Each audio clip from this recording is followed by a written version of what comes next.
Hello everyone, आप सभी लोगों का फिर से स्वागत है अपने PW1 के इस प्लेटफॉर्म पे। और इस वक्त हम लोग बात कर रहे हैं समग्र बुक सीरीज़ के अंतर्गत। समग्र बुक सीरीज़ में हमारी जो चर्चा आपके साथ हो रही है वो हो रही है मेडिवल हिस्ट्री में। और मेडिवल हिस्ट्री में हम लोगों ने एक एक चैप्टर करते हुए हम लोग अपने अंत के करीब आ चुके हैं and we are going to make a discussion over chapter number 16। 16वें चैप्टर के ऊपर हम लोग बात करने वाले हैं। इस चैप्टर में जो हमें चर्चा करना है वो हम देखते हैं यहाँ पर क्या हमारे पास, that is called what economic and social life under the Mughals. ठीक है ना, कि इस समय का जो सामाजिक और आर्थिक जीवन था वो किस तरीके का था। ठीक है, वो इस तरह का जीवन किस तरीके का था। ठीक है, तो हमें ये देखना होगा कि इस समय का जो है economic and social life under the Mughals, ये लाइफ किस तरीके का था, इसके बारे में थोड़ी सी चर्चा हम लोग कर लेते हैं। ठीक है, तो आइए देखें कि इस टॉपिक में हमें क्या क्या करना है। Economic and the social life under the Mughals, इस टॉपिक के अंदर जो हमें पढ़ना है वो यहाँ पर आपके पास है, वो उसको हम लोग देख ले रहे हैं। ठीक है, एक एक करके इसको सबको देखने और समझने की हम लोग कोशिश कर लेते हैं। ठीक है, क्या क्या क्या क्या है यहाँ पे। सो इकोनॉमिक एंड सोशल कंडीशंस में हमें देखना होगा कि इस समय जो है स्टैंडर्ड ऑफ लिविंग क्या है, standard of living, pattern of village life and the masses, ये इसके ऊपर हमें बात करना होगा। ठीक है, कि इस समय का ग्रामीण जीवन किस तरीके का था, उसकी क्या प्रक्रिया थी। ठीक है,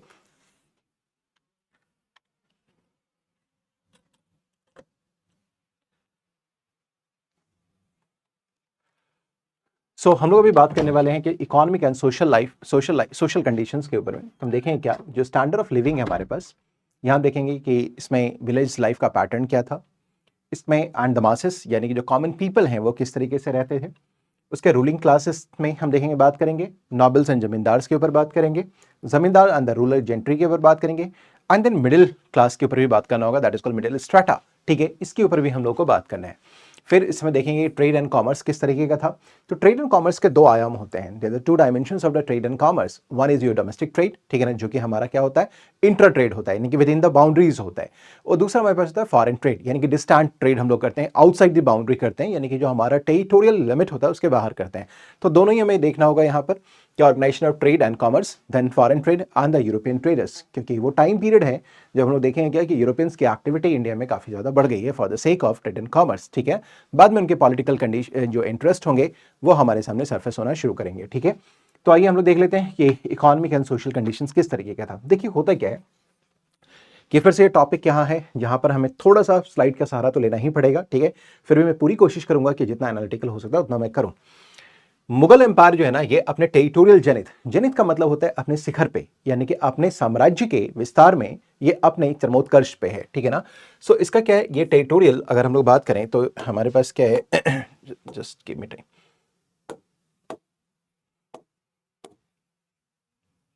ये जो है टेरिटोरियल, ये अगर हम लोग बात करें तो ये जेनिथ के ऊपर है। जेनिथ यानी कि इसका मैक्सिमम विस्तार हो चुका है, मैक्सिमम विस्तार हो चुका है by the end of 17th century. ठीक है, यानी कि हम बात करें कि 1600 ईस्वी के अंत होने होने तक, यानी कि अकबर का जब टाइम पीरियड समाप्त होने वाला है उससे पहले तक अगर हम लोग देखें तो हम देखेंगे क्या कि ये अपने मैक्सिमम जेनिथ पे आ चुका है टेरिटोरियल एक्सटेंट में। ठीक है, in the economic and socialist strata period of the advent of Akbar to the end of the 17th century may be treated as one, since there were no fundamental changes although there were important social and economic changes। हम देखेंगे क्या कि इस समय तक आते आते हमारे यहाँ कोई भी अगर हम देखें तो कोई व्यापक परिवर्तन बहुत ज़्यादा हमें देखने को नहीं मिलता है, सिवाय अगर हम देखें तो कुछ सामाजिक और आर्थिक विकास जरूर हुए हैं, कुछ महत्वपूर्ण सामाजिक और आर्थिक विकास इस समय हमें देखने को मिलता है। ठीक है, अब आइए देखते हैं कि ये क्या क्या है, सोशियो इकोनॉमिक अफेयर्स में क्या डेवलपमेंट हमें इस वक्त देखने को मिल रहा है, उसके बारे में थोड़ी सी चर्चा कर लेते हैं। So what was the standard of living, ठीक है ना, pattern of village life and the common people, इसके बारे में हम लोग बात कर रहे हैं। देखिए क्या है, तो देखिए इस समय हमें जो बात देखना होगा, इस समय का लोग का परिधान क्या होता था, यानी क्लॉथिंग कैसे था। ठीक है ना, एंड फुटवेयर क्या होते थे। तो जो ऑर्डिनरी पीपल हैं वो हम देखेंगे क्या, ऑब्जर्व बाय बाबर। ठीक है ना, जो इसमें बाबर है जो कि फर्स्ट मुगल बादशाह है, ठीक है बाबर, उसका ऑब्जर्वेशन ये है बाय बाबर। ठीक है ना, and later by European travellers as well, European travellers ने भी कहा कि ये लोग के पास के अंदर कपड़े बहुत ही स्कैंटी क्लॉथ्स होते थे, यानी कि बहुत कम कपड़ा पहनते थे, मतलब एक तरीके से कहें कपड़ा बहुत ज्यादा आपके पास बहुत रिच नहीं होता था यहाँ पे। सो दिस स्कैंटी क्लॉथिंग होती थी एंड वेंट बेयरफुट, बेयरफुट का मतलब होता है खाली पैर चलने की आदत होती थी। ठीक है ना, ये इन्फॉर्मेशन इंपॉर्टेंट है आपके लिए, ठीक है। तो इस समय अगर हम बात करें तो बाबर ने ये बात की जानकारी दी कि कपड़े इनके पास बहुत ज़्यादा नहीं होते थे, स्कैंटी कपड़े होते थे और पैरों में चप्पल नहीं होता था, बिकॉज इस समय जो चप्पल जूते होते थे वो लेदर के होते थे, वो काफ़ी एक्सपेंसिव माने जाते थे, बहुत ही ज़्यादा एक्सपेंसिव होते थे। तो दे वेंट बेयरफुट, ठीक है ना, because of the high cost of the shoes, ठीक है, high cost of the shoes. And this is the information that was given by Babur, ठीक है ना। ये याद रखना है कि बाबर ने भी काफ़ी कुछ लिखा है, उसने अपने मेमोयर्स को भी लिखा है, आत्मकथा हम बात करें, ऑटोबायोग्राफी, उसने लिखा है। उसने इस बात की जानकारी दी कि इसमें लोगों के पास जो कपड़े होते थे वो स्कैंटी होते थे और बेयरफुट चलते थे। That is an important information, ठीक है। बाबर का नाम एक्सक्लूसिवली यहाँ पे लिया गया है। इसके अलावा हम बात करें तो उनके जो कपड़े होते थे लंगोट होते थे, ठीक है ना, लंगोटा जो पहनते थे बाय मेन। एंड जो वेमेन होती थी they used to wear saris, different kind of saris they used to wear, ठीक है ना। और विंटर में इनके पास जो होता है वो हम देखें क्या कि क्विल्टेड क्लॉथ्स होते थे, यानी कि क्विल्टेड क्लॉथ्स का मतलब हो गया मोटे कपड़े, ऊनी कपड़े हो गए जो पहनते थे। हमारे यहाँ आपने देखा होगा गाँव का अगर परिदृश्य देखें, अगर सीन अगर आप देखेंगे तो लोग क्या करते हैं अपने को लोई के अंदर या अगर मोटे चादर के अंदर जो वुलन क्लॉथ्स होता है उसके अंदर रैप करके रखते थे, ठीक है। That is called quilted clothing, ठीक है, ठीक है। was made of cotton, was worn, but leather footwear was rare except in Bengal due to its expenses. लेकिन बात करेंगे तो पैरों में इनके पास जो लेदर के फुटवेयर होते थे ये भी नहीं पहनते थे सिवाय बंगाल में। तो footwear was there, leather that was only in Bengal. तो ये भी एक इंफॉर्मेशन हमारे लिए इंपॉर्टेंट हो जाता है कि कहाँ पर में लोग जो है फुटवेयर पहनते थे लेदर का, दैट वॉज इन बंगाल। लेकिन but it was not a common practice, ठीक है ना, it was not a common practice, it was only practice in Bengal, ठीक है। नाउ अब देखें हाउसिंग एंड फर्नीचर के बारे में बात करें तो बहुत ज़्यादा नहीं, तो आप इसे देखें क्या कि यहाँ पर मड हाउसेस आपको देखने को मिलेगा, ठीक है ना, विलेजेस में। और अगर हम बात करें फर्नीचर में तो गांव के फर्नीचर किस तरीके के होते हैं, जैसे कि आपने देखा होगा कि चारपाई होती है, जो है कॉट्स होते हैं, बैम्बू मैट्स होते हैं, यानी कि आपने देखा होगा बांस की चटाइयाँ बनाई दी जाती हैं, बैम्बू मैट्स होते हैं। उसके अगर बात करें हम बर्तनों के बारे में तो मिट्टी के बने हुए बर्तन यहाँ आपके पास देखने को मिलेंगे। So this was the housing and the furniture. Diets में अगर हम बात करें तो भोजन क्या होता है, हम भारतीयों का जो स्टैपल फूड है वो क्या है हमारे पास, राइस, भात, चावल जिसको हम लोग बोलते हैं। एंड देन कोर्स ग्रेन भी इनके पास यूज करते हैं जिसमें कि मिलेट्स हैं एंड पल्सेस हैं। मिलेट्स आज की तारीख में देखेंगे तो ये गरीबों का खाना नहीं है, आजकल ये अमीरों का खाना है, because they are very much conscious of their health. इसके अंदर हाई फाइबर भी होता है, न्यूट्रिशन वैल्यू भी बहुत ज़्यादा होता है, ठीक है। तो इस पहले पुराने ज़माने में मिलेट्स जो होते थे गरीब खाया करते थे और जो अमीर होते रिफाइंड लेते थे, मैक्सिमम रिफाइन करके खाना खाते थे। लेकिन आज की तारीख में अमीरों का जो है मिलेट की तरफ काफ़ी ज़्यादा झुकाव हो गया और ये कॉमन लोगों के रीच से बाहर होता चला जा रहा है। वही लोग खा पा रहे हैं कॉमन पीपल में, जो गरीब लोग हैं जो उपजा पा रहे हैं। अदरवाइज जैसे ये मार्केट में आ गया then it's become very expensive commodity, ठीक है। So rice, millet, pulses, coarse grains supplemented by fish, ये उनका चलता था। And roti, chapati and all these things they use to have, ठीक है ना। घी लेते थे, ऑयल लेते थे, ठीक है ना, more affordable than the food grains, ठीक है। और गजब की बात यह है कि इसमें देखेंगे कि आज घी का और ऑयल जो है वो आपको महंगा मिलता है, ठीक है ना। फूड ग्रेन्स कंपैरेटिवली सस्ते मिलते हैं, लेकिन उस समय जो कॉमन पीपल है, कॉमन पीपल वो क्या करें, घी और तेल ज़्यादा खाते हैं। क्यों? क्योंकि उनके पास एग्रीकल्चर उनका इकोनॉमी का बेस होता था। और एग्रीकल्चर में अगर हम बात करें तो animal husbandry was a part of that, ठीक है ना। तो एक गांव घर में आप देखेंगे जो भी परिवार होता था उनकी अपनी गायें होती थी, तो गाय से मिल्क प्रोडक्ट मिल गया और उसी से आप जो है मिल्क प्रोडक्ट में जैसे घी बना लिया आपने, उसके बाद फिर आप देखें ऑयल सीड से आपने ऑयल निकाल लिया, तो ये आपके लिए ईजी था, ये एक्सपेंसिव नहीं था। लेकिन आज की तारीख में एक्सपेंसिव हो गया है, ठीक है ना। सो दे यूज तो ऐसे कभी क्वेश्चन स्टेटमेंट बेस्ड आया ना कि जो स्टैपल फूड है या फिर बाय कॉमन पीपल में वो खाने में घी और ऑयल का ज़्यादा यूज़ करते हैं बिकॉज इट वॉज अफोर्डेबल, ठीक है ना। तो इसको आज से कंपेयर मत कीजिएगा, उस समय से कंपेयर कीजिएगा, क्योंकि उस समय जो लोग होते थे ना वो अपने घरों में जो है सो कैटल्स को रियर रखते थे। नाउ इनकम ऑक्यूपेशन के बारे में अगर हम लोग बात करें तो इनकम एंड ऑक्यूपेशन में अगर हम लोग बात करें तो यहां देखिए कैसे होता था, कस्टम्स एंड बार्टरिंग, ठीक है ना। बार्टर का मतलब कमोडिटी एक्सचेंज, ठीक है ना। That was the very basis of jajmani system in Indian economy and social society in economy. Barter का मतलब क्या होता है कि जैसे कि आपने क्या किया, जैसे मान लिया आप किसान हैं, आपके पास कुछ अनाज है, ठीक है ना, बगल में कोई आपके पास कुम्हार है या आपके पास जो है सो क्या कहते हैं व्हाट आई से जो लकड़ी का काम करते हैं, दैट इज कॉल्ड कारपेंटर, ठीक है, वो होते हैं। तो आपने क्या किया, अगर आपको लकड़ी के सामान की जरूरत है तो आपने अपना ग्रेन दे दिया उनको, या अपने यहाँ के अपने मिल्क प्रोडक्ट आपने दे दिया उनको, उनसे लकड़ी का सामान ले लिया, ठीक है ना। So this is called commodity exchange, ठीक है। तो this was the basis of that, ठीक है, ऐसे चलता था, ठीक है। बहुत ज्यादा करेंसी हमारे पास स्ट्रांगली नहीं था। So custom and bartering with money playing a minimal role, ठीक है ना। So that is an again very important aspect कि इस समय हमारे पास कॉइन्स थे, ठीक है ना, कॉइन्स वर देयर, ठीक है, but they were very limited in practice rather. हमारा जो काम होता था ना वो था बार्टर सिस्टम। और इनफैक्ट आपको मैं बताऊं कि जब ब्रिटिश पीरियड में आएंगे ना, तो this was a very strong practice, और अंग्रेजों को इस ये एक to something like a fortified, I mean मतलब बोलते हैं फोर्ट, ठीक है ना, fortification of the Indian economy था। इसको तोड़ने में उन्होंने बड़ा प्लान किया था, बहुत दिमाग लगाया था और बहुत मेहनत से इसको तोड़ा था उन्होंने, ठीक है ना। उसके बाद ही जो है इंडिया के ऊपर वो इकोनॉमी कंट्रोल स्टैब्लिश कर पाए थे। So this was not an ordinary practice in India, ठीक है। तो ये जो था क्या कि यहां पर क्या था कि हमने अपने आप को बिल्कुल क्लोज्ड इकोनॉमी रखा हुआ था, हमने अपने आप को बिल्कुल बंद कर रखा हुआ था, ठीक है। हमें बाहर की किसी की जरूरत ही नहीं थी, सामान की जरूरत ही हमारे गांव में ही सब कुछ अवेलेबल था, क्योंकि हमारी जरूरतें लिमिटेड थी, ठीक है ना। हमें लकड़ी का सामान लेना है, रामू काका के यहाँ से ले आओ, उनके यहाँ जाके दूध भिजवा दो। इनके यहाँ से लेकर लोहे का सामान लेके आओ, तो ये है सामू काका, इनके यहाँ जाके दिलवाओ, उनके सामान ले लो। कपड़ा चाहिए, कपड़ा घर में ही बुन रहा है, यानी तो फिर किसी के यहाँ जाके जाके लेकर के आ जाओ, ठीक है। तो आपको अपने किसी भी जरूरत के सामान के लिए you should not go out of your village boundary, ठीक है ना। आपको उसी के अंदर सब कुछ मिलता है, ठीक है। तो आपको करेंसी की जरूरत ही नहीं थी। तो this was the barter system that was known as jajmani system. तो चीजें बड़ी अच्छी थी वहां पर में चलती थी, अब बहुत स्ट्रांगली था। इसलिए बाहर का कोई सामान लेकर खरीद कर लेकर अगर इंग्लैंड से लेकर के आ रहा है या किसी यूरोप के कंट्री से लेकर के आ रहा है, तो हमें जरूरत ही नहीं, आप रखो भैया अपने पास, हमको क्या जरूरत है, हमारा सारा जरूरत का सामान हमारे घर में गांव में अवेलेबल है, ठीक है ना। तो ये था ही, ठीक है। तो हमारे पास ये बहुत इंपॉर्टेंट एस्पेक्ट है कि हम देखेंगे क्या कि with money playing a very minimal role. Money का मतलब दैट इज योर करेंसी, ठीक है ना। Currency was there, but this was not frequently practiced by the common people just because of the barter system, just because of the Jismani system. Got me? Now, peasants were often landless, ठीक है ना। ये क्या होते थे बेचारे, भूमिहीन होते थे, और held small plots leading to a range of incomes and living standards, ठीक है। खुद काशी, यहां पे एक टर्म जान लगे, खुद कास्ट, ठीक है ना। किसानों की कई कैटेगरी होती थी, एक कैटेगरी है जिसको खुद कास्ट, और उसको प्रैक्टिस करने वाला खुद खुशी बोलते हैं, खुद काशे, खुद काशे। इसका मतलब ये है कि ये वो किसान है जिनके पास अपना लैंड है, ठीक है ना, ठीक है ना। लैंड होता है जिनके अपने, they were the owners of their land, ठीक है ना। और ये कंपैरेटिवली अदर पीजेंट से क्या थे, ये बेटर ऑफ थे, ठीक है। तो ये याद रखिए, दिस द टर्म दैट खुद काश, ठीक है ना, खुद काश और खुद काशी पीजेंट्स, यानी कि who the peasant who are practising this kind of agriculture, they are non खुद काशी पीजेंट्स, राइट। तो ऐसे खुद कास्ट हो गए जिनकी अपनी जमीनें होती थी, जमीन के ऊपर वो अपना ये प्रैक्टिस करते थे, अपने लैंड के ऊपर ही।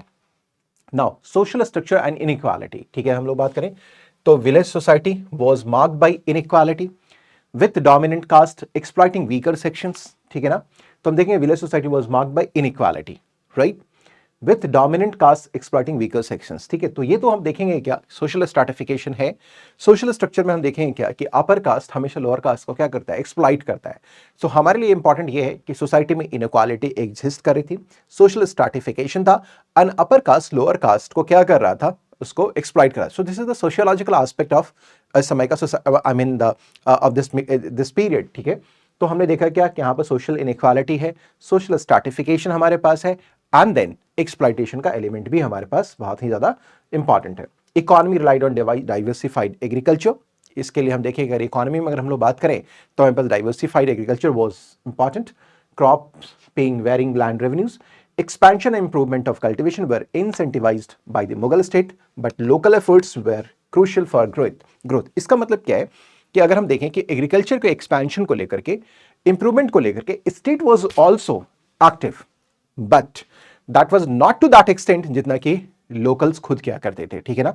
सो यहां पर आपके लिए इंपॉर्टेंट ये हो गया कि एग्रीकल्चर के डेवलपमेंट के लिए, कल्टीवेशन के लिए state was also taking interest, ठीक है ना, but local efforts were more important. Now urban life में बात करें तो हम देखेंगे क्या कि सिटीज लाइफ थे, यहां पर में मिक्स ऑफ आर्टिजन्स होते थे। सिटी लाइफ का मतलब क्या होता है, what do mean by city, towns, ठीक है ना। इसका मतलब क्या होता है, इसका मतलब क्या होता है, इसका मतलब क्या है कि जहां पर में आपकी सेकेंडरी इकोनॉमिक एक्टिविटी इंपॉर्टेंट हो जाती है। और सेकेंडरी इकोनॉमिक एक्टिविटी का मतलब क्या है, सेकेंडरी इकोनॉमिक एक्टिविटी का मतलब यह हो गया कि जहां पर में आपके पास ट्रेड, कॉमर्स, इंडस्ट्रीज, ये चीजें आपके पास इंपॉर्टेंट हो जाती है। तो हाँ देखेंगे क्या कि जो आपके पास जो डिफरेंट क्राफ्ट्स में लोग इन्वॉल्व होंगे, एंगेज्ड होंगे, ठीक है ना, वो आपको यहाँ पे दिखाई देंगे। So cities house a mix of artisan, servant, soldiers and manual workers also with low wages prevailing, ठीक है। Real wages remained stagnant over time with fluctuations in the cost of living affecting standards of living. So that is another aspect. Now, ये तो हो गया common people के बारे में। अब कॉमन पीपल के बाद के अलावा अगर हम लोग बात करें थोड़ा सा नॉबिलिटी के बारे में बात करते हैं।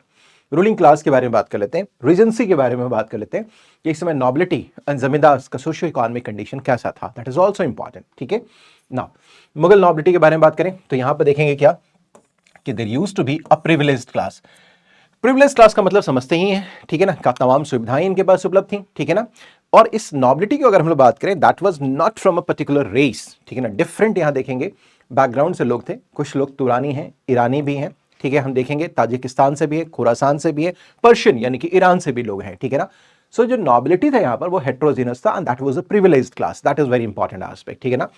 तो हम देखेंगे क्या कि इनिशियली अगर हम बात करें, ठीक है ना, इनिशियली जो नॉबिलिटी था that was dominated by the foreigners. इसका मतलब जो नॉबिलिटी का ग्रुप था, ठीक है ना, यानी कि जो अमीर वर्ग थे वहां पर में, जो हाई ऑफिशियल्स थे, that was dominated by the foreigners, ठीक है ना, वो फॉरेनर्स के द्वारा डोमिनेट किए जाते थे। इसका मतलब ये हो गया कि वहां ईरानी हैं, तुरानी हैं, ताजिकिस्तानी हैं, खुरासानी हैं, पर्शियन यानी कि ईरानियंस हैं। बट लेटर ऑन हम देखेंगे क्या, particularly since the time of Akbar अगर हम लोग देखें तो नॉबिलिटी में इंडियन एलिमेंट्स को भी शामिल किया जाने लगा। इसका मतलब Rajputs were very much important, Rajput बहुत इंपॉर्टेंट रोल प्ले करना शुरू करेंगे। हिंदू नॉबिलिटी जो अदर देन राजपूत्स हैं, they also will play a very active role in Mughal administration, ठीक है, ये बातें भी हम लोग समझ पा रहे हैं। इसका मतलब ये हो गया कि शुरुआती दौर में हमारे पास क्या है कि फॉरेनर्स थे, लेकिन बाद में देखेंगे इंडियन एलिमेंट्स को भी इसमें शामिल किया जाने लगा। सो दैट इज व्हाट हियर, ठीक है। और औरंगजेब के समय हम देखेंगे कि मराठास भी यहाँ आपके पास देखने को मिलता है, ठीक है ना, जो हमने बात भी की, other Hindus other than Rajput, they are called the Marathas and all. Now social composition में अगर बात करें तो हमारे पास देखें कि जो राजपूत्स हैं स्पेसिफिकली कछवाहा, आमेर, ठीक है ना, जिसे जोधाबाई बिलोंग करती हैं, held prominent position within the nobility, ठीक है ना। अगर हम बात करें मुगल कोर्ट के अंदर तो हम देखेंगे कि राजपूतों में जो कछवाहा प्रिंस थे वो बहुत इंपॉर्टेंट पोजीशन होल्ड करते थे। आपको याद होगा कि आपने देखा था भगवान दास, मान सिंह, ठीक है ना, ये सारे के सारे लोग, ठीक है ना, ये कौन है, ये सब नॉबिलिटी है, कछवाहा प्रिंस हैं, राजपूत हैं, कछवाहा प्रिंस हैं, ठीक है ना, कछवाहा है तो इनका एक अलग स्थान यहां पर हुआ करता था, ठीक है। So Rajput particularly Kachhwahas held prominent position within their nobility, ठीक है ना। हिंदू हम देखेंगे, Hindu nobility other than Rajputs भी काफी इंपॉर्टेंट रोल प्ले करते थे, ठीक है, that is another aspect. Mobility within the जो nobility within the mobility within the nobility allowed for the elevation of individuals from lower social strata such as caste and kshatriyas to noble positions, ठीक है ना। अब क्या हुआ कि with in nobility fold भी हम देखेंगे तो कुछ हमें क्या दिखेगा, वर्टिकल मोबिलिटी दिखाई देगी। इसका मतलब क्या है कि कुछ नए कास्ट होंगे जिसमें कि कास्ट है हमारे पास comparatively not altogether new, and Khatris हैं, तो ये क्या करेंगे, कोर्ट एक्टिविटी के साथ जुड़े रहेंगे, तो ये नॉबिलिटी में शामिल होकर अपने पोजीशन को क्या करेंगे, उठाना शुरू करेंगे, ठीक है। ग्रेजुअली इनके पास लैंड होगा, ऑफिशियल्स होंगे, तो इनका वर्टिकल जो है अपवर्ड मूवमेंट होगा या वर्टिकल मूवमेंट होगा। ऑर्गेनाइजेशनल स्ट्रक्चर में हम देखें तो हम देखेंगे क्या यहाँ पर मनसबदारी सिस्टम, ठीक है ना, वो काफी इंपॉर्टेंट रोल प्ले कर रहा था। इसको स्टार्ट किया गया था अकबर के द्वारा, और जहांगीर और शाहजहां ने भी अपने समय में इसके अंदर मॉडिफिकेशंस करे थे। ये आपको याद होगा कि जहांगीर ने दुअस्पा एनसीए अस्पा व्यवस्थाओं को शुरू किया था, और शाहजहां के बारे में अगर हम बात करें तो उसने मंथली स्केल सिस्टम को ये यहाँ पर उसने इंट्रोड्यूस किया था, ठीक है। So rules and regulations were established for orderly promotions and recruitment into imperial services, ठीक है ना। उसके देखिए कानून और व्यवस्था थी किसके लिए, ताकि यहां पर में व्यवस्था बनी रहे, मतलब में रूल्स एंड रेगुलेशंस थे, ठीक है ना, यानी कायदे कानून थे यहां पर में, were established for orderly promotions and recruitment into the imperial services, ठीक है ना, ताकि आपका आगे चल करके क्या हो, मुगल जो एडमिनिस्ट्रेशन है या सेवा है उसमें आपको यहां पर भर्ती हो सके। नाउ अब देखिए लाइफस्टाइल एंड एक्सपेंसेस, ठीक है ना, तो हम देखेंगे क्या कि अब यहाँ पर दो फीचर आपको दिखाई देगा, जो स्टार्किंग फीचर्स दिखाई देंगे। पहला ये होगा कि एक तो नॉबल्स होंगे, ठीक है, यानी कि हाई क्लास, ठीक है, इनके पास पैसे होंगे, इनकम ज्यादा होगा तो इनके पास एक लाइफ स्टाइल भी अच्छी होगी, और दूसरी तरफ होंगे कॉमन पीपल जिनके पास लाइफ स्टाइल क्या होगी, काफी गंदी होगी, जिनके पास बेयर नेसेसिटी को भी पूरा करने के लिए पैसे शायद पूरे नहीं होते होंगे, ठीक है ना। तो ये दो कॉन्ट्रास्टिंग फीचर आपको यहाँ पर आपको दिखाई देगा, ठीक है, समझ पा रहे हैं। So nobles enjoy high salary but incurred substantial expenses on servants, horses, elephants and transportations, तो इनका जो खर्चा ये होता था। और जो कॉमन था, जो ostentatious living was common with a large house, garden, सारी चीजें इनके पास हुआ करती थी, ठीक है ना। नाउ इकोनॉमिक कॉन्ट्रीब्यूशंस के बारे में बात करें। अब ये जो जितनी नॉबिलिटी थे, यानी कि जो अपर क्लास था, ठीक है ना, वो क्या कर रहा था, वो इन्वेस्ट कर रहा था। नॉबल्स वर इन्वेस्टिंग कहां कर रहे थे, लैंड के अंदर करते थे, भूमि के अंदर, ताकि एग्रीकल्चर यानी कल्टीवेशन हमारा प्रोग्रेसिव हो सके। ऑर्चार्ड्स, ठीक है ना, markets, often engage in money lending and trade activity also, ठीक है ना।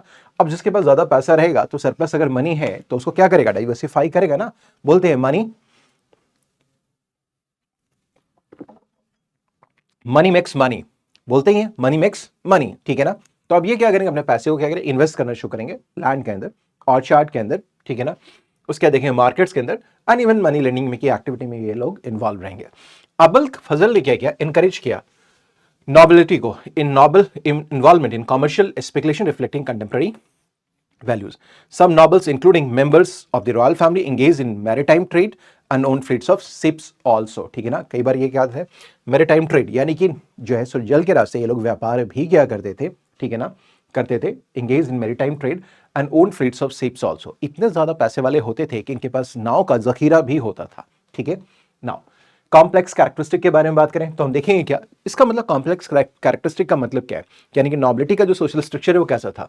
Composite ruling classes representing diverse regions and religions fostering composite culture through patronage. Feudal in character, ठीक है ना, सामंतवादी व्यवस्था थी, ब्यूरोक्रेटिक ट्रेड्स थे, ठीक है ना। Though tensions and crisis arose, the nobility did not impede economic development. इसका मतलब क्या है कि अगर हम लोग देखें तो यहाँ पर रूलिंग क्लास यहाँ पे होता था, कई क्षेत्रों में कई धर्म के लोग होते थे, इनके बीच में आपस में कलेश भी हुआ करते, कॉन्फ्लिक्ट्स भी होते थे, लेकिन कभी भी इससे इकोनॉमी को प्रभावित होने देने की कोशिश नहीं की गई। Did not impede economic development in India during the Mughal period. Now ये तो हो गया हमारे पास इसके बारे में हाई नॉबिलिटी। अब जमींदार एंड दी कंट्री साइड हम लोग बात करें, रूरल जेंट्री के बारे में बात करें। जमींदार जो कि ग्रामीण इलाके में नॉबिलिटी होते हैं ये, ठीक है ना, ये पैसे वाले लोग होते हैं, रसूखदार लोग होते हैं, इनके बारे में थोड़ी सी बात कर लें, ठीक है। अब ये देखिए क्या है, ओनरशिप द लैंड, ठीक है। ये देखिए यहां पे ये भी फिर इंपॉर्टेंट एस्पेक्ट को समझिएगा। Personal ownership of land in India was ancient, primarily based on hereditary, यानी कि जमीन के ऊपर में आपका वंशानुगत अधिकार होता था, ठीक है। ये एंशिएंट टाइम्स था। New rights of land ownership were created through cultivation of wasteland, ठीक है। एक तो हमारे पास क्या है, बाप दादा की जमीन हमारी रही, एंसेस्ट्रल प्रॉपर्टी हमारे पास हुआ, तो सिंस एंशिएंट टाइम ये हमारे को ट्रांसफर होता है, ठीक है। अब रही बात कि न्यू राइट्स ऑफ लैंड कैसे डेवलप हुआ, ठीक है, लैंड ओनरशिप। तो आपको शायद मैंने पहले भी बता रखा है कि कई वेस्ट लैंड हुआ करते थे, ठीक है ना, यानी कि अनुपजाऊ भूमि होती थी, अनकल्टिवेबल लैंड होते थे, but it has some potential. तो जो समझदार राजा था, ठीक है ना, आपने देखा होगा इवन एंशिएंट टाइम पीरियड में भी ये काम शुरू किया गया था, ठीक है, और मिडिवल पीरियड में भी इसको किया गया। तो आपको लैंड ग्रांट वही दिया जाता था जो कि क्या ज्यादा उपजाऊ नहीं होती थी या उपजाऊ नहीं होता था, उसके ऊपर में आपको टैक्स रिलीफ दिया गया, ठीक है ना, यानी कि आपको कर नहीं देना है, आपको इनकरेज है, that is kind of incentive given to you कि आप क्या करें, वहां उस लैंड के ऊपर में कल्टीवेशन को प्रोग्रेसिव करें आप, ठीक है। फर्ज से कि मुझे एक बैरन लैंड मिल गया जिसपे खेती नहीं हो रही है, हमें 5 साल के लिए टैक्स रिलीफ मिल गया, ठीक है। तो हमने पूरा मेहनत करके उसके ऊपर हमने क्या कि खेती करनी शुरू कर दी, खेती किया हमने उसे उपजाऊ बनाया, हम उसको क्या करेंगे, अब यहां लेके आए कि हमारे पास उपज उसकी आने लगी, then accordingly it was taxed, ठीक है। बात समझ पा रहे हैं। सो दिस इज हाउ हमने क्या किया, लैंड का कल्टीवेशन करवाया, ठीक है, कल्टीवेबल बनाया, तो इससे new rights of land ownership develop हो गया, ठीक है। नाउ जमींदार एंड देयर राइट्स। जमींदार जो है समाज का बहुत बड़ा वर्ग था, right to collect land revenue from the multiple villages, और ये जमींदार होते थे इनको रेवेन्यू कलेक्शन का राइट दिया गया था, ठीक, right to collect land revenue. अब क्या होता था कि इनकी जमींदारी जो होती थी वो किसी एक गांव में नहीं, गांव के दायरे से बाहर होती थी, कई गांव में इनकी जमींदारी हुआ करती थी, ठीक है ना। तो यहां से लैंड रेवेन्यू कलेक्ट करते थे। Were not the sole owners of the land, ठीक है, इस बात को समझ लीजिए। आपको समझाता हूं, बहुत इंटरेस्टिंग बात है, इसको समझिए, बहुत इंपॉर्टेंट बात है, ये लोगों को समझ में भी नहीं आता है, आप समझ लीजिए, ठीक है। मैं बता रहा हूं, देखिए क्या है, जो लैंड ओनरशिप है ना बॉस, इसको समझिए, बहुत इंटरेस्टिंग है, ये मिलेगा नहीं, बस इसको समझ लीजिए। ओनरशिप किस तरीके का था, ओनरशिप इसको मैं एक्सप्लेन कर दे रहा हूं, ठीक है ना।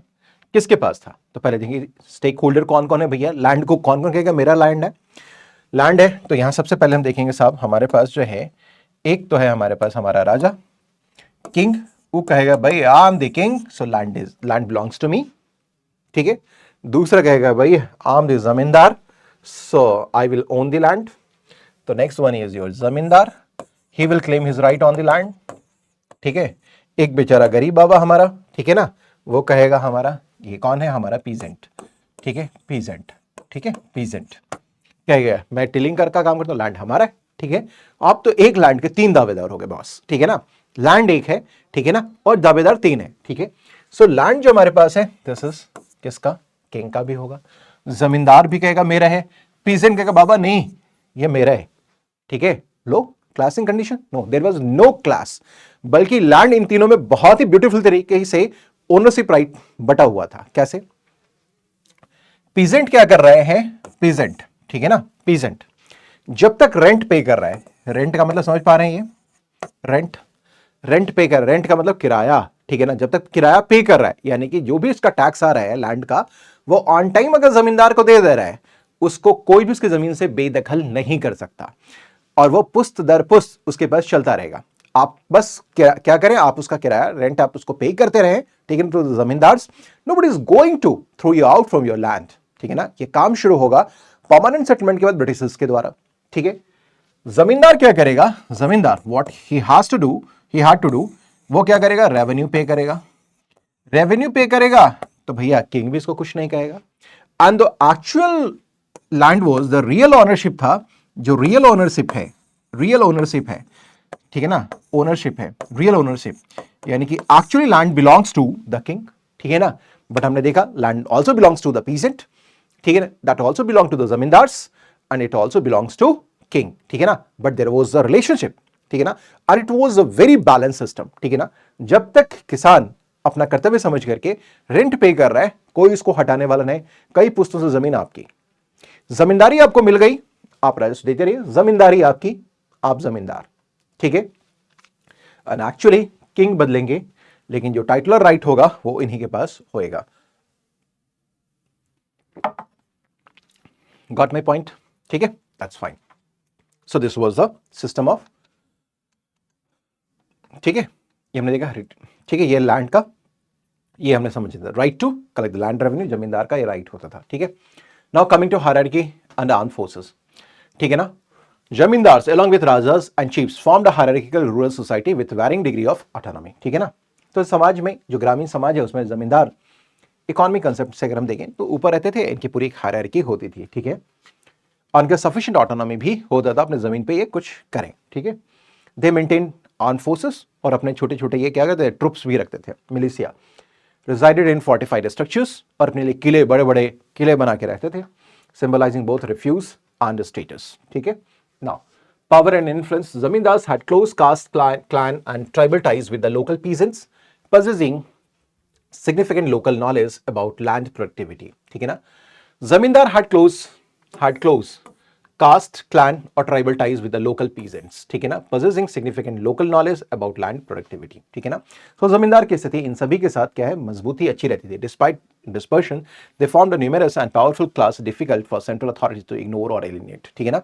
और यही कारण था कि इनके जमीन की सारी समझ थी, सारी व्यवस्थाओं को, सामाजिक और आर्थिक व्यवस्थाओं को ये ग्राम में समझते थे, तो it was very difficult for the king तो इनको यहाँ से रिमूव कर पाए। वो लैंड से इनको एलिनिएट नहीं करते थे, इनको जमींदारी से इनको एलिनिएट नहीं किया करते थे, ठीक है। Now, living standards and contribution. Living standards varied among zamindars, with larger ones approaching those petty rajas or nobles. ठीक है ना, many zamindars beyond merely controlling land. तो हमने देखा क्या कि जाहिर सी बात है, जमींदार हैं, उनका लिविंग स्टैंडर्ड भी क्या होगा, राजा महाराजाओं के तरीके से होगा। Now coming to the बेचारा, बेचारा कौन, middle class, always he is बेचारा, मिडिल स्ट्रेटा, काम के बोझ का मारा, ठीक है ना, इसके ऊपर सारी जिम्मेदारियां होती है। किसी भी कंट्री में आप देखेंगे कि जो सबसे ज्यादा टैक्स बेचारा कहीं कोई अगर होता है, that is called the middle class, ठीक है ना। पूरे जीवन भर लगा रहता है, ठीक है ना, सुबह से लेकर शाम तक लगा रहता है, शाम नहीं रात तक लगा रहता है, देश को प्रोग्रेसिव बनाता है, देश के का अपना सारा का सारा, राष्ट्र का, राज्य का, ठीक है ना, पूरा बोझ इनके ऊपर लेके चलता है, ठीक है ना। यानी कि सारा प्रोडक्शन की एक्टिविटी में लगे रहना, टैक्सेशन भी बहुत ज्यादा रहता है, lower caste not lower class, उसको कोई टेंशन ही नहीं है, ठीक है ना। खाना मिला तो भी ठीक है, नहीं मिला तो भी ठीक है, भगवान भरोसे। ऊपर वाले लोग हैं, उनका तो आप जानते हैं, एवरीथिंग इज एट देयर, एक बार आंख दिखा, उंगली उठी, सारा सब कुछ उनके पास, ठीक है। बस बेचारा मिडिल क्लास, ना बेचारा गरीब है ना अमीर है, इज्जत भी बचा रहा है, अपनी मान प्रतिष्ठा भी बचा रहा है, और जो है सो क्या कर रहा है, वो एक लाविश जिंदगी भी नहीं जी पा रहा है, ठीक है। तो हमेशा ये पिसता हुआ क्लास होता है, ये तो आप लोगों को पता ही है। सो मिडिल स्ट्रेटा के बारे में भी हम लोग बात कर लेते हैं, ठीक है। परसेप्शन ऑफ मिडिल क्लास क्या है, ठीक है ना।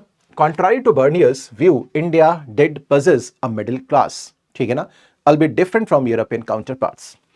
बर्नियर का कहना था कि भैया यहां पे मिडिल क्लास होता ही नहीं है, ठीक है ना, लेकिन इसके बावजूद भी there was a middle class, ठीक है ना, but its position was different from the European world, ठीक है ना। जो कंडीशन मिडिल क्लास का आपका यूरोपियन वर्ल्ड में था, यहां पे ऐसा देखने को नहीं मिलता है।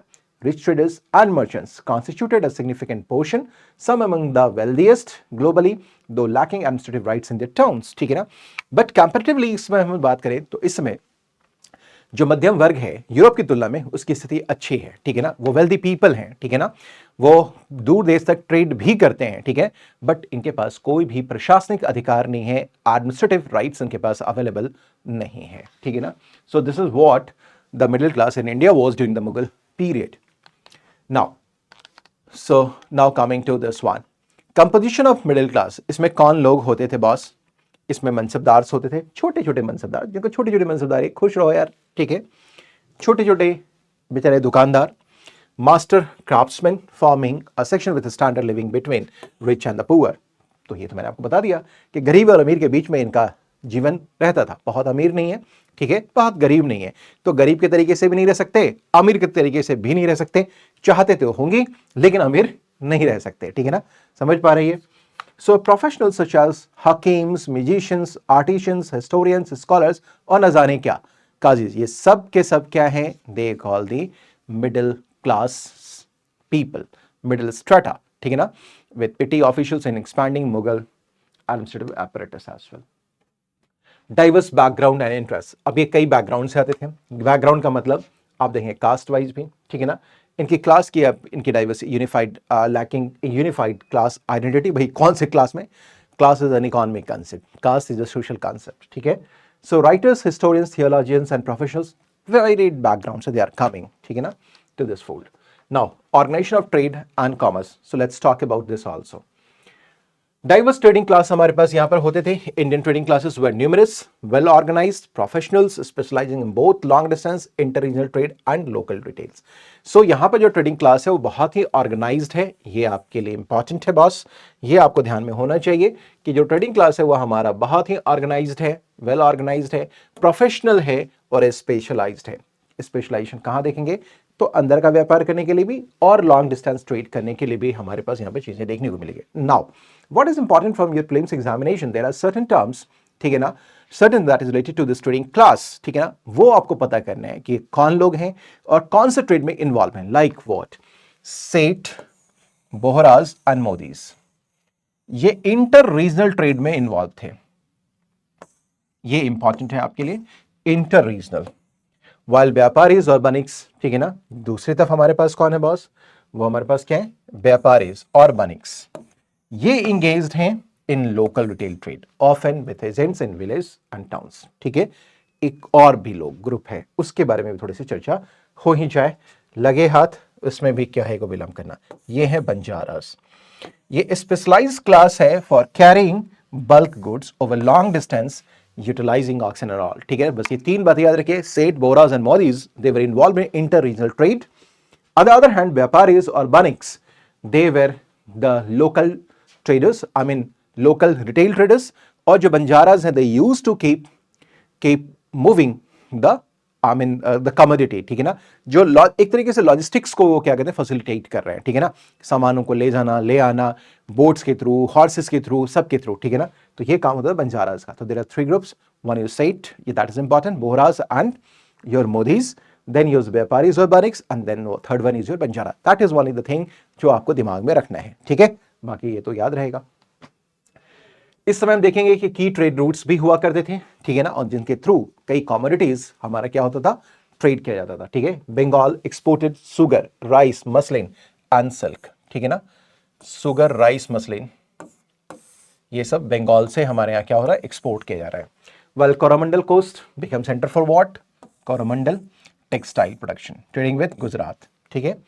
Now Gujarat served as the entry point for foreign goods, exporting textiles and silks to north India, importing paper from Malabar, ठीक है, ये बातें याद रखने की थोड़ी सी।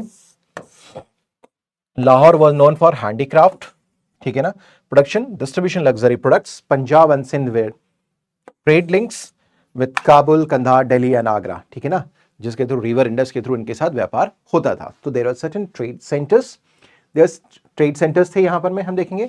कुछ हमारे पास क्या है, इंटरपोर्ट्स टाइप की भी चीजें हैं, ठीक है ना। एंड हमारे पास क्या है यहां पर में there was a good network of क्या है, ट्रेड रूट्स का है through rivers and land also, ठीक है। Now trade networks and financial system, complex network था, ये तो हमने बात कर लिया। Wholesalers, merchants and agents across regional and local level insuring efficient movement of the goods. Financial systems including hundis, ये याद रखिएगा। हुंडी वॉट क्या, लेटर्स ऑफ क्रेडिट, ठीक है ना, ये समझ पा रहे हैं। ये एक तरीके क्या है, एक तरीके का लेटर ऑफ क्रेडिट्स होता था, प्रॉमिस होता था, ठीक है, जिसके थ्रू हम इजीली क्या करते थे, हम इसको ट्रेड को कर पाते थे। It's a kind of promise rather, ठीक है ना। उसके एक टर्म और आपके पास मिलेगा, that is called Saraf. Saraf money changers होते थे, जहां पर मनी को चेंज किया जाता था, ठीक है ना। So financial system including hundis, letters of credit, facilitated easy transmission of money, supplemented by private banks, managed by Saraf यानी कि मनी चेंजर्स के द्वारा। तो ये बहुत ही एक्टिव सिस्टम होता था, ठीक है ना, आपको पैसे लेके जाने की जरूरत नहीं है। And that was on orally, कि हाँ ठीक है, ये हमारा इसको दे दो, ये हुंडी ले लो, ये दे दो उसको, उसके बदले में हम तुमको यहाँ पे दे देंगे, ठीक है ना। जैसे यहाँ पे 3 लोग हैं, मान लीजिए यहाँ पे एक है व्यापारी, एक यहाँ है और एक यहाँ है। अब ये यहाँ से यहाँ जा रहा ट्रेड करने के लिए, इसका रिलेशन इससे भी शराब बाजार में भी है, इससे भी है। तो ये क्या करेगा, इसको ये कहेगा कि हाँ आप इसको जो है सो पे कर दो। व्हेन ही इज हियर तो ही विल पे हिम, यहां से पैसा नहीं आएगा। जब इसका कोई आदमी यहां होगा, he will pay him to that money. This is how the system was going on. Now ethnic and religious diversity, ठीक है। ट्रेडिंग कम्युनिटीज में हम देखेंगे हिंदूज भी थे यहाँ पे, जैन भी थे हमारे पास, ठीक है ना, मुस्लिम्स भी थे हमारे पास। मुस्लिम्स में खासकर बोहराज, अफगान्स भी हैं, खत्रीज भी हैं, with Gujarati merchants being prominent. Marwaris भी हैं, expanding from Rajasthan to Maharashtra, Bengal and Bengal during the 18th century. और इनका ट्रेड में बहुत ही इंपॉर्टेंट कॉन्ट्रीब्यूशन था, आज भी इनका ट्रेड में है contribution. Wealth and social status में बात करें, सम इंडियन मर्चेंट्स जैसे कि विरजी बोहरा, ये कुछ बड़े नाम हैं, इस समय के बड़े व्यापारी होते थे। विरजी बोहरा, अब्दुल गफ्फार बोहरा, ठीक है ना, इनके पास बहुत ज्यादा पैसा होता था, ठीक है ना। इनके पास कई बड़ी बड़ी जो है फ्लीट्स होती थी शिप के, ये इतने वेल्दी हुआ करते थे। सो दे वर द वेल्दी, क्या है हमारे पास इस समय आपके पास ट्रेडर्स हैं, मर्चेंट्स हैं। लीगल प्रोटेक्शंस के बारे में अगर हम लोग बात करें, एंड इन्फ्लुएंसेस के बारे में, तो emperors enacted laws to protect merchants, ठीक है ना। यानी कि स्टेट यहां पर क्या करता था, लॉ लेके आता था, राजा निकालते थे, और ताकि इनके इंटरेस्ट को प्रोटेक्ट किया जा सके। Merchants are influence in political circles also with community leaders, जैसे नगर श्रेष्ठ आज भी होता है, representing their interest and instances of strike, that is called hartals, and in Ahmedabad and elsewhere, ठीक है ना। तो they had good relations with the, किसके बात करें, पॉलिटिकल सर्कल्स में भी। तो जब तक आपके पास रिलेशंस अगर नहीं होंगे, तब तक कैसे अपने ट्रेड एंड कॉमर्स को आप फ्लरिश करवा पाएंगे। तो रिलेशनशिप होना जरूरी होता है। Since the ancient time, Mughal policies and economic expansion, political integration under Mughal rule facilitated trade expansion supported by investments in infrastructure like roads and sarais. Political integration under Mughal rule facilitated trade expansion supported by investment in infrastructure like roads and sarais. Mughal policies encouraged commercialization, ठीक है ना, with land revenue, assist in cash, stimulating the growth of rural grain markets and small townships, ठीक है ना, जिसको हम लोग कस्बाज बोलते थे, ठीक है ना। कुछ यहाँ पर देखेंगे कुछ प्रसिद्ध यानी कि व्यापारिक केंद्र के रूप में उभरे, बाद में ये अच्छे शहर बन गए पॉलिटिकल और इकोनॉमिक, जिसमें Agra, Fatehpur Sikri, Lahore, Ahmedabad, Patna grew significant become centres of trade, administration and manufacturing as well, ठीक है ना।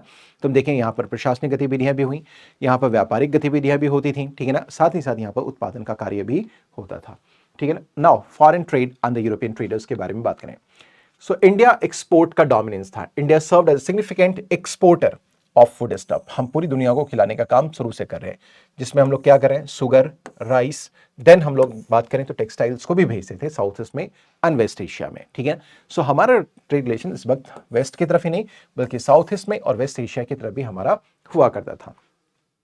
और हमारा जो टेक्सटाइल था ना, दैट वाज ग्लोबली रिकॉग्नाइज्ड, ठीक है ना, उसकी पहचान दूर दूर तक दूर देशों में भी थी। Indian textiles were widely used across the region, making India a virtual manufacturing, ठीक है ना। India's imports included certain metals, जिसमें हम लोग कॉपर का करते थे, कुछ हम लोग मसाले भी करते थे, वॉर हॉर्सेस, लग्जरी, ठीक है ना, ये सब को हम लोग इंपोर्ट करते थे, मंगवाने का काम करते थे, with favourable trade balance made by the imports of gold and silver. लेकिन जो व्यापार संतुलन था वो हमारे पक्ष में हमेशा रहता था, बदले में हमारे पास सोना चांदी भी हमारे पास आता रहता था, ठीक है। नाउ हम बात करें यूरोपियन ट्रेड कंपोजिशन के बारे में बात करें, Portuguese arrival in the late 15th century marked the beginning of European trade in India with Dutch, English and later French traders entering the scene during the 17th century. ठीक है, Dutch dominance in the spice island, जिसको spice island में और उसके Java Sumatra, and the spice trade led them to establish bases on the Coromandel coast. ठीक है, तो Dutch जो है डोमिनेंस था उनका स्पाइस में हम लोग करते थे। English unable to compete in spice trade. ठीक है ना, जब तक डच थे तो उससे ट्रेड में ये लोग कम्पीट कर ही नहीं पाए।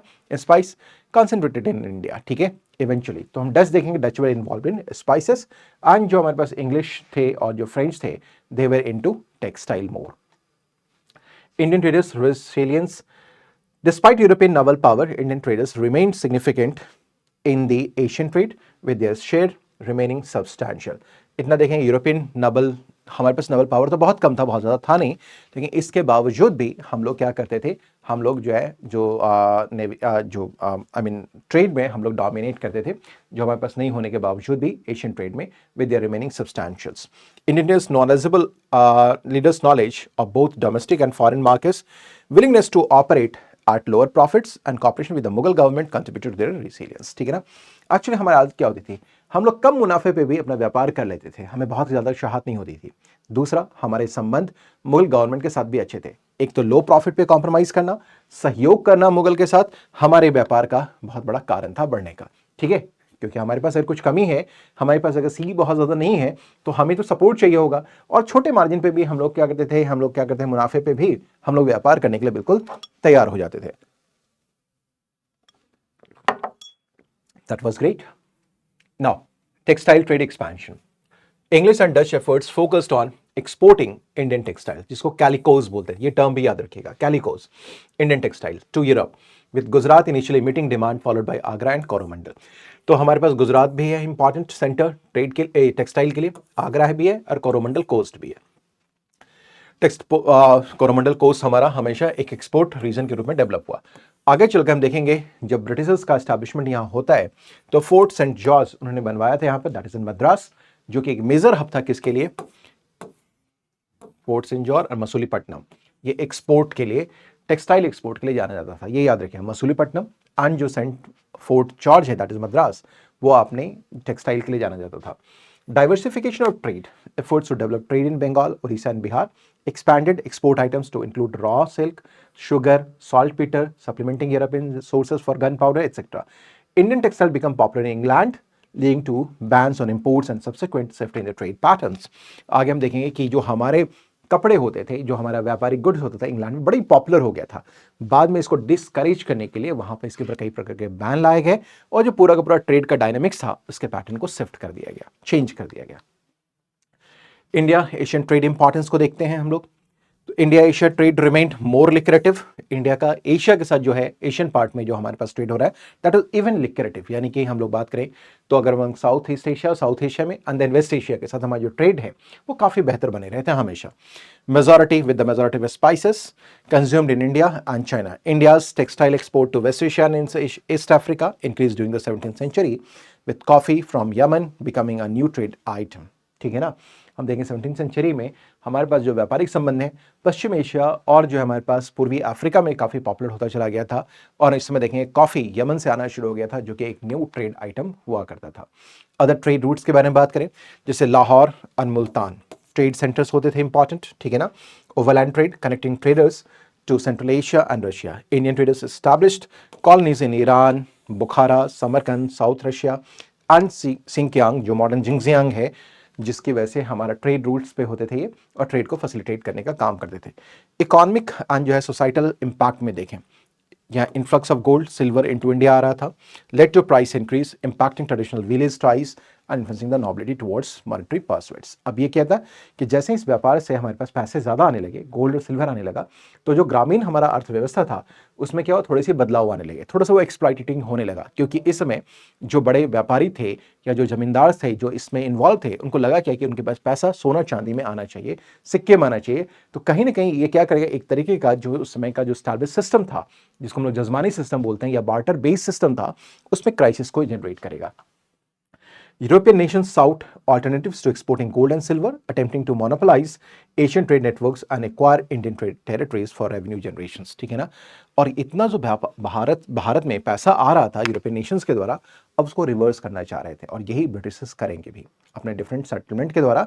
वो क्या करेंगे, बाहर का सामान ला के यहाँ पे देंगे, अपना सोना चांदी यानी प्रेशियस मेटल्स को बचाने की कोशिश करेंगे। ठीक है। So thank you very much guys. तो हमने समझा इस समय का कि सोशियो इकोनॉमिक कंडीशन कैसा था। So that's done. ठीक है। सो मिलते हैं नेक्स्ट सेशन में। Till then bye bye, take care everyone with lots of love and blessings. See you in the next session. Till then bye bye.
Pradeep आ जाओ जल्दी से, इसको बंद करना है आप।